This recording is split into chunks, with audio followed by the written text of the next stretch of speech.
안녕하십니까 레필입니다. 6월 14일 두산중공업 보도록 하겠습니다. 먼저 증시부터 보겠습니다.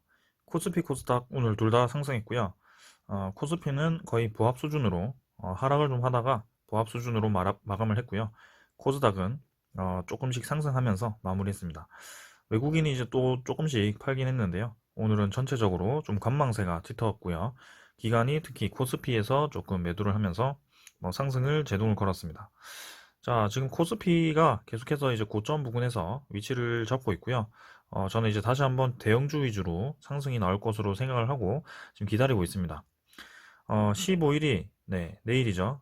우리나라는 내일이고 이제 미국은 이제 우리가 내일 밤쯤 되겠습니다. 그때 이제 FOMC가 열리게 되는데요. 거기에 대해서 좀 관망을 하고 있고요. 아무래도 테이퍼링에 대해서 계속해서 좀 언급이 되어 왔기 때문에 구체적인 좀 방향이 결정되지 않을까라는 생각이고, 거기에 맞게 이제 투자자들이 선제적으로 미리 좀 코스피나 코스닥에서 좀 빠져나온 것 같습니다. 그리고 그 회의의 결과에 따라 좀 이제 추후 방향을 결정할 거고요. 아직까지는 크게 뭐 타격을 줄 것이다라는 생각은 없고, 이 기준금리가 상승될 수 있다라는 방향에 대해서 얘기를 하고 있기 때문에 지금 당장 뭐 증시가 조정세로 들어간다라고 보기에는 어렵고요. 이제 관망을 거쳤기 때문에 지금 오랫동안 이 3,200선에서 자리를 좀 잡았기 때문에 분명히 다시 한번 힘차게 좀 올라가는 날이 올 거라고 보고 있는데요. 한번 기다려 보겠습니다. 금액은 이제 외국인과 뭐 기관 이렇게 계속해서 최근에 들어서 조금 이제 매수세가 줄어드는 모습이고, 내일 이제 FOMC 결과 이후에 어떻게 또 대응을 하는지 지켜볼 거고요. 옵션 만기도 지났으니까 이제 그 결과에 따라 매수세가 유입이 되는지 주목을 하면 되겠습니다. 코스닥도 마찬가지 이제 거의 3포인트만 오르면 1000포인트 다시 탈환을 하게 되고요. 자, 코스닥도 한번 고점까지 올려가기 위해서 꾸준히 지금 상승을 하고 있는데요. 마찬가지로 FOMC 결과에 따라 좀 바뀔 가능성이 크다고 보고 있습니다. 기관이 최근에 좀 코스닥을 매수를 하는 움직임이 보이고 있는데 계속해서 주목을 하고 보도록 하겠습니다. 자, 그래서 오늘은 채권 수익률을 좀 보면 미국 10년물은 1.46%로 수익률이 많이 떨어졌습니다. 그래서 이게 이제 기준금리를 판단하는 지표가 좀 되기 때문에 이 채권 수익률이 떨어졌다는 것은 기준금리의 그 상향 압박에 대한 그 압박이 좀 없어졌다. 그래서 증시 자체에는 좋은 움직임으로 지금 가고 있다라고 말씀을 드리고 싶고, 암호화폐도 다시 한번 반등을 좀 하고 있는 상황.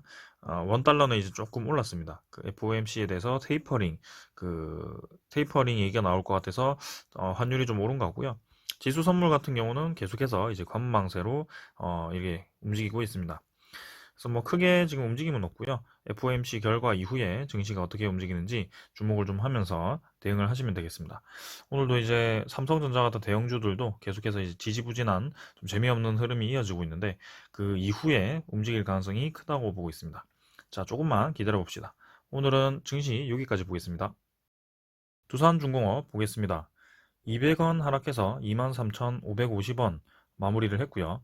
오늘 생각보다 이제 좀 조정이 들어왔습니다. 들어오다가 마지막에 이제 끌어올리는 모습이 보였고요. 시간 외도 그 매수세를 이어서 끌어올리는 모습이 보였습니다. 자, 그래서 이 전체적인 흐름을 보았을 때는 계속해서 이제 이 조정을 받는 느낌이었고, 이 21선과 좀 이제 유사하게 흘러가는 이 수렴 구간으로 만들어지는 그런 경향을 보이고 있는 것 같습니다. 그래서 처음에 이제 22만 원대 초반 정도로 생각을 하고 여러분들께 계속 말씀을 드렸고, 아직까지도 신규 진입은 삼가하시고 확실하게 자리를 잡는 모습을 보고 들어가시는 게 좋을 것 같습니다. 그래서 지금 잠깐 반등이 나온다고 하더라도 조금 더 지켜보는 게 좋을 것 같고요. 거래량이 이제 점진적으로 감소를 하면서 계속해서 이제 조정을 좀 받고 있는 상황이다 보니까 조금은 이 수급 적으로도 힘이 빠졌다. 두산중공업이 이전에 이 원전 이슈로 인해서 크게 올라가던 그 힘이 좀 빠졌다고 보여지고요. 이건 이제 제가 대형주를 예로 들면서 삼성전자나 현대차, 기아차가 이제 한참 폭발을 할 때 거래량이 터지면서 주가 거의 2배씩 다 올라갔는데 그 이후에 거래량이 서서히 검소하면서 조정을 받는 모습을 보여드렸습니다. 그리고 결국에는 이제 어느 정도 가격대에서 이렇게 횡보를 하면서 가격대를 형성하는 모습이 보였고요. 그때쯤 되었을 때 이제 다시 한번 상승할 수 있는 기회가 올 수 있다라고 말씀을 드렸습니다. 자, 그래서 두산중공업은 계속 말씀드리지만 7월 21일에 신주 상장 6,600만 주가 풀리기 때문에 거기에 대해서 분명히 부담이 있습니다. 그래서 현재 시가총액에 대해서 이 6,600만 주가 풀리게 되면, 지금 주가에서 풀리게 되면 그 가격대가 거의 뭐 1조 이상을 차지하기 때문에 시가총액이 그만큼 증가하는 것이거든요. 거기에다가 외국인이나 기관 같은 경우도 현재 가지고 있는 보유량을 좀 정리를 하면서 이때 6,600만 주에 대해서 이 정리했던 물량을 채울 수 있기 때문에 조금 이제 주가 상승에 대해서는 부담스러운 구간이다 라고 말씀을 드리겠습니다. 그래서 7월 말까지는 그래도 좀 지켜봐야 되지 않겠나. 그래서 8월 정도 되었을 때 이 물량이 어느 방향으로 움직이는지 좀 보시고 대응을 하시면 좋겠고요. 사실 유상증자도 발행되기 전에 좀 기준 가격을 높이기 위해서 주가가 좀 40%가량 상승을 했다가 유상증자 신주가 좀 발행되면서 점점 하락을 하는 모습을 보였습니다. 그래서 이때도 제 생각보다 좀 많이 하락을 했었는데요. 지금도 그 6,600만 주가 풀리게 되었을 때 어떻게 작용을 할지 한번 기다려 보겠습니다. 사실 이제 6,600만 주 중에는 그래도 대부분이 두산 쪽으로 흘러 들어갈 텐데요. 자, 한번 보도록 하고, 오늘 움직임은 조금은 인상 깊었습니다. 어, 윗꼬리를 이제 이틀 연속 달았고요. 오늘 이제 아랫꼬리를 메우는 음봉이 나와서 좀 좋지 않게 생각을 하고 있었는데, 마지막에 이렇게 끌어올리면서, 그 다음에 거래량은 뭐 그렇게 터지진 않았습니다만, 이제 이쯤 가격대에서 자리를 좀 잡으려는 그런 움직임이 보이는 것인가라는 생각이 좀 듭니다. 그래서 내일도 뭐 크게 상승하지 않더라도 이 23,000원 가격대에서 양봉을 만들어서 좀 행보를 시킨다면 이제 드디어 뭔가 이제 의미 있는 그런 자리들이 좀 나오는 것 같고요. 지금 살짝 내일까지 좀 본다면 23,200원 정도, 네, 이 정도에서 23,300원, 300원 정도에서 자리를 좀 잡는 게 아닌가라는 생각을 해봅니다. 조금 더 봐야 될 것 같고요. 지금 섣불리 뭐 신규 매수를 하거나 그럴 필요는 전혀 없다고 봅니다. 그래서 주봉이나 월봉상으로도 이제 어느 정도 하락세가 멈추었고 이 월봉상으로는 계속해서 이 구간이 필요하다. 그래서 이런 구간을 기다리시면 될 것 같습니다. 어, 이 음봉이 나오더라도 분명히 다시 한번 양봉이 나올 것이고 이 박스권 안에서도 저점 고점을 40%가량 수익을 낼 수 있는 구간이 있기 때문에 그런 구간을 잘 활용하는 것도 좋을 것 같고요. 자, 일단은 7월 21일에 신주 상장에 대해서 그 방향이 어디로 갈지 저는 약간 조정이나 횡보를 생각을 하고 있기 때문에 계속해서 지켜보시라고 말씀을 드리고 있습니다. 자, 드디어 수급상으로는 좀 변화가 있었습니다. 기관이 매도를 멈추고 매수를 시작했고요. 외국인도 27,000주 들어왔습니다.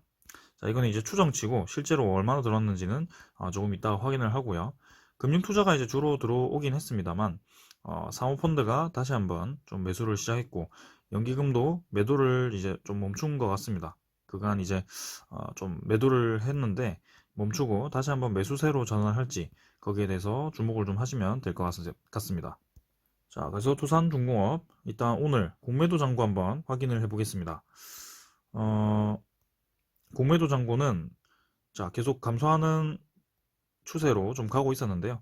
자, 오늘도 감소를 했습니다. 그래서 1480만 주에서 1320만 주로 감소를 했고요. 서서히 이제 공매도 잔고가 줄어들기 시작했다. 그래서 1700만 주 피크를 찍고 거의 이제 400만 주 가량 상환이 좀 되었는데 계속해서 이제 100만 주 아래로 공매도 거래가 유지가 되고 있고 잔고가 이제 계속 줄어드는 방향으로 가고 있기 때문에 이제 다시 한번 이전에 평균적인 그 공매도 거래량이죠. 네, 공매도 잔고죠. 한 400만 주 정도, 그 정도까지 좀 떨어뜨려야 될 것 같습니다. 뭐 어디까지 떨어뜨릴지는 이 공매도 세력의 마음이겠지만, 지금처럼 계속 주가를 떨어뜨렸다가 다시 올리고, 떨어뜨렸다가 올리고, 이런 식으로 박스권을 이어가면서 이렇게 공매도 상환을 할 수도 있겠다. 그래서 지금 일단은 주가가 떨어지는 와중에 공매도 상환을 거의 400만 주 가량 진행을 했고요. 오늘도 구매도 상환을 좀 하면서 지금 마지막에 저렇게 끌어올린 것이 아닌가라는 생각을 좀 해봅니다. 자, 그래서 거래가 지금 잔고가 그래도 여전히 3천억 정도로 많이 있고요. 두산중공업도 상당히 공매도 공격을 많이 받았습니다. 그래서 상환이 좀 나오고 있기 때문에 추가 하락이 강하게 나오기보다는 이제는 좀 멈추고 횡보를 할 가능성이 있어 보이고요. 거기에 대해서 신규 진입을 바로 하기보다는 좀 더 추이를 지켜보시고 신주 상장에 대해서 조정이 나올 가능성이 높기 때문에 조금 여유를 가지고 보는 게 중요할 것 같습니다. 자, 두산중공업 실제로 이제 외국인이 거래를 어떻게 했는지 확인해 보겠습니다. 추정은 23,000주로 되었지만 외국인 당일 물량은 51만 주로 상당히 많이 매집했죠. 네. 전일도 마이너스로 있었지만 91만 주를 매수를 했고요. 그래서 이틀 연속 사실 매수를 했습니다. 그래서 지금 거래원을 보시면 투자자를 보시면 실제로는 이제 82,000주 매도 23,000주 이렇게 추정으로 잡혀 있었지만 아까 보시면 85만 주에다가 50만 주 매수를 해서 100만 주 이상을 쓸어 모았다. 그 다음에 여기도 그렇고요. 그래서 사실상 6월 9일부터 계속 매수를 해왔다라고 보시면 될 것 같고요. 기간도 마찬가지 지금 매수로 전환을 했다. 수급상으로 지금 전환이 좀 일었습니다. 그래서 전환이 일어났기 때문에 조금 이제 두산중공업이 더 내려가기보다 이 정도에서 자리 잡고 반등을 준비할 것으로 보이고 외국인 보유율이 이제 6%대를 찍고 6.8%대로 다시 한번 올라가는 모습 한번 계속 지켜보겠습니다. 그 다음에 대차장고도 6,100만 주인데요. 감소를 좀 한 것 같죠? 네, 대차장고도 피크를 찍고 감소를 하기 시작했고, 자, 드디어 이제 조금 안정화가 되었습니다. 그래서 이쯤 되었으면 이 신규로 두산중공업을 관심을 가지시는 분들도 좀 많이 나갔을 것 같고요. 조금 이제 불씨가 떨어졌기 때문에 거래량도 좀 많이 죽었고, 그래서 조금 여유롭게 지켜보시다가 확실한 자리에서 뭐 물리신 분들은 물을 타셔도 좋을 것 같고 장기 투자자분들은 계속해서 그냥 하던 대로 가시면 될 것 같습니다. 자, 그러면 오늘 소식 하나 보고 가겠습니다. 체코 원전 입찰, 네, 한미프 보완평가 진행을 한다고 하고요. 한수원과 두산중공업 수주가 한 걸음 더 왔다고 합니다.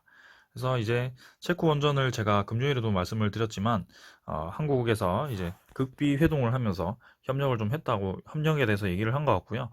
이 체코 원전 협회죠. 거기랑 얘기를 한 것 같고 지금 이 기사는 이제 보안 평가를 진행을 할 예정이라고 진행을 하고 있다고 합니다. 네. 그래서 기사를 한번 보겠습니다. 자, 그래서 체코 전력공사가 러시아와 중국 배제를 밝혔고 11월 중에 답변서를 받을 것으로 예상을 한다. 이렇게 되어 있고요. 체코 전력공사는 한국과 미국, 프랑스를 원전 입찰 후보 대상으로 보안 평가를 진행을 한다. 네, 그래서 3파전이 진행이 예상이 되고요. 한수원이죠. 한수원과 미국의 웨스팅하우스, 프랑스의 EDP가 이제 이번 주 내에 보안 평가지를 전송을 하고 그거를 이제 11월에 다시 한번 회신을 답변서를 받고 다음 절차를 밟는다고 합니다. 그래서 이 보안 평가에는 입찰자의 지배구조 및 재무지표, 그 다음에 사이버 보안과 원자력 안전 시스템, 품질관리, 기술 이전 등에 대한 정보를 제출받아서 평가하는 것이라고 하고요. 이제 뭐 시작이라고 보시면 되겠습니다. 그래서 이게 뭐 보안평가에서 떨어지고 그런 건 전혀 없을 것 같고요. 다들 이제 역량이 있는 기업이다 보니까 이 3파전 하는 이 미국, 프랑스, 한국 모두 무난하게 통과를 할 것 같습니다. 그래서 11월쯤에 이제 입찰에 대해서 본격적으로 얘기가 나올 것 같고 내년쯤에는 이 최종 입찰자 선정을 하고 2023년에 실제 계약을 진행을 할 것으로 생각이 되네요. 그래서 사실은 원전에 대해서 지금 뜨겁게 좀 반응을 하고 있지만 아직까지는 최종 수주를 위해서는 좀 시간이 더 필요하고 이제 하나씩 좀 진행을 하고 있는 상황이기 때문에 사실 두산중공업이 원전보다는 해수 담수화 플랜트나 아니면 풍력 발전기 아니면 뭐 다른 가스터빈 이런 게 좀 더 실적으로 가시화되기 좋습니다. 거기다 이제 SMR 이제 소스까지 묻혀준다면 주가는 충분히 움직일 수 있고요. 그래서 뭐 지금 체코 원전 수주에 대해서 간단하게 지금 진행 사항을 말씀을 드렸고 여기에 대해서도 CPIA와 극비 회동을 가졌었다. 그래서 8조 체코 원전 수주 청신호라는 기사를 이전에 보여준 적이 있고요. 지금은 이제 보안 평가를 진행을 하고 있다. 이렇게 아시면 되겠습니다. 그래서 지금 당장 뭐 다음 달, 뭐 다다음 달 이렇게 원전 수주가 확정이 되었다, 뭐 그런 얘기는 절대 나올 수는 없고요. 시간을 두고 투자하시는 게 맞고, 결국에는 장기 투자자만이 승리할 수 있는 그런 종목이다라고 보시면 되겠습니다.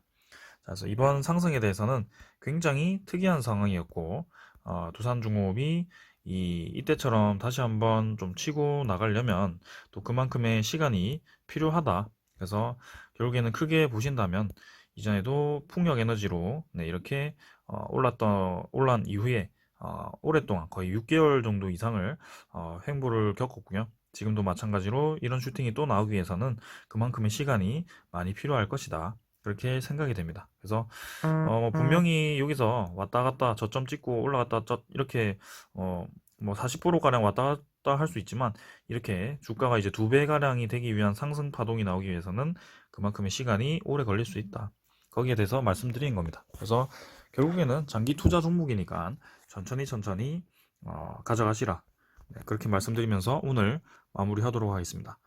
자, 오늘 여기까지 하고 내일은 좀 반등이 나올 것 같은데 한번 기다려 보겠습니다. 일단 FOMC에 대해서 전체적으로 증시가 재미없게 흘러가다 보니까 수급이 일단 두산중공업 외국인가 기관이 들어오고 있다는 점, 거기에 대해서 긍정적으로 보고 한번 보겠습니다.